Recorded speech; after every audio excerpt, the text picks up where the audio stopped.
name is Genevieve Bohach, and I am a school psychologist and a research specialist with the Supporting Transformative Autism Initiative at the University of Virginia.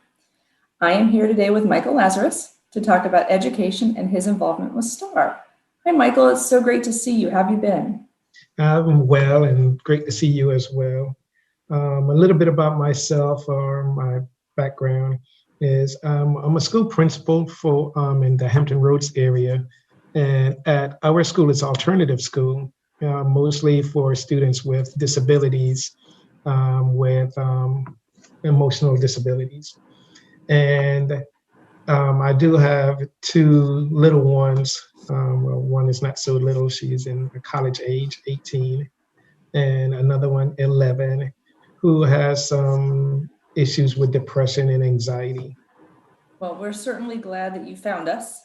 And you've been such a great resource for our families and for us, just as a collaborator and an educator also. So I know that you are so busy being a parent and an educator during a pandemic. So I really appreciate you taking the time just to chat with me today about what's been going on and how you are coping with this. So in that train of thought, what has been the biggest challenge that you faced as a school administrator during this pandemic? All right. So as a school administrator dealing with the situation that we're in, that is, you're teaching virtual and you're following a set of program that normally works face to face. You're teaching the students, the special needs students who rely on that physical presence and relationship that our teachers created. And then now we throw them into something different. And we stress rituals and routine and all these other teacher stuff that we do to develop these relationships. And then we say, okay, here's something that you can't see. You can't do anything about it. And now you're in a complete different situation. And so, if you take, like, say, my two with depression, anxiety, and you're trying to get them out of their rooms all the time, and you're trying to do the outlets that you can do to escape the issues with that comes along with depression, anxiety, and go to the movies, the mall, or dinner. Now you say, oh, those places are closed. You're now stuck in your house. And then your two little ones run to their rooms and stay in their room because that is their safe space. And how do you take that away? How do you say, let's go back from that? And then now here I am with a little bit of background in ABA principles, applied behavior analysis. Here I am, the problem solver of schools with many students with the same disabilities and with teachers directing and giving, solving problems. How do you look at your family and say, okay, I'm solving a problem and this is what we'll do and this is how it works? And you don't want to be that person. You just want to be daddy, Right. And so that's the biggest problem is how do you switch back and forth from being daddy to this other counselor or whoever you would need to be, or a therapist, to get through that. And then some days they're doing their homework 20 feet from you, you're doing your actual work there, and you're sharing space, or they're in their rooms on their Chromebook and you're downstairs on your laptop. And it's the whole situation is just awkward sometimes. Yeah, it's an impossible situation. And as educators, we strive to build consistency and routine, like you say. Same as parents, we do that, and nothing about this is consistent or routine. Right. Yeah, it's just been such a challenge, and I really feel for people who are doing both and trying to juggle it, and feeling like they're not doing either well. But I think joining together, supporting each other like we've done, you finding STAR and some of the resources we have, we're trying to help the best that we all can right now. So talking about school and the pandemic, if there is a normal, whatever that looks like, what are your biggest concerns for what school's going to look like when we can return to normal?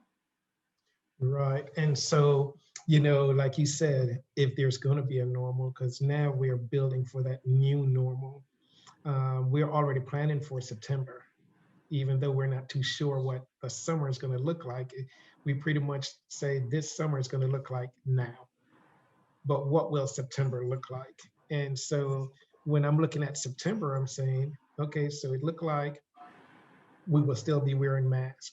It looked like we may not need to do temperature checks, but we might need to make sure that part of the handshaking procedures or the greeting procedures goes with washing your hand with, as soon as you walk through the door, with hand sanitizers. That might be a new normal now.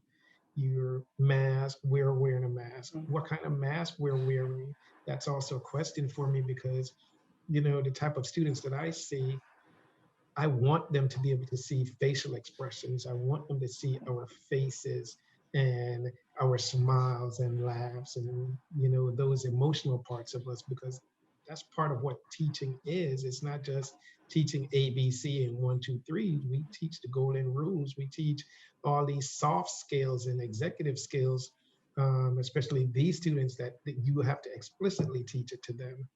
Um, and so for me, this new normal might be more of an emphasis on how we manage our rituals and routine, what changes we're going to add to it, and how we're going to bring that human factor to the classroom. Yeah, that's a huge part. So, in working in education, I know the answer to this next question for me. But what are you most looking forward to once we get back to that normal? What is the thing that keeps pushing you to get there? Right.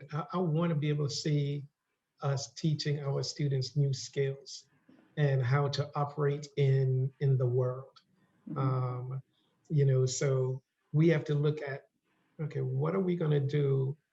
What do we vision the world next week, next year, 5 years from now, and how our students going to operate in that world? A lot of our students have autism, and so we have to start teaching them how to operate in that world now. Some of them will not be out there independently for another 5 or 6 years, but they need that much practice to operate there. So we have to have that foresight. Will they still need to wash their hands, pandemic or no pandemic? So that's an easy checkbox. Okay, how are they going to work with when they cannot see a person at their workplace or their supervisors when they have that mask on? How would they know, or adjust to not having just that lip area, or only could Mhm. only see eyes? How are we going to teach them to adjust to that? Right. And I think that's going to be one of our biggest challenges, that is going to be missing from, and it may not be, in the school we may have where that white glass part where they are plastic so they can see our faces, Uh-huh. but in the real world we cannot expect everyone to have that type of mask on. Right. So preparing them for that type of world.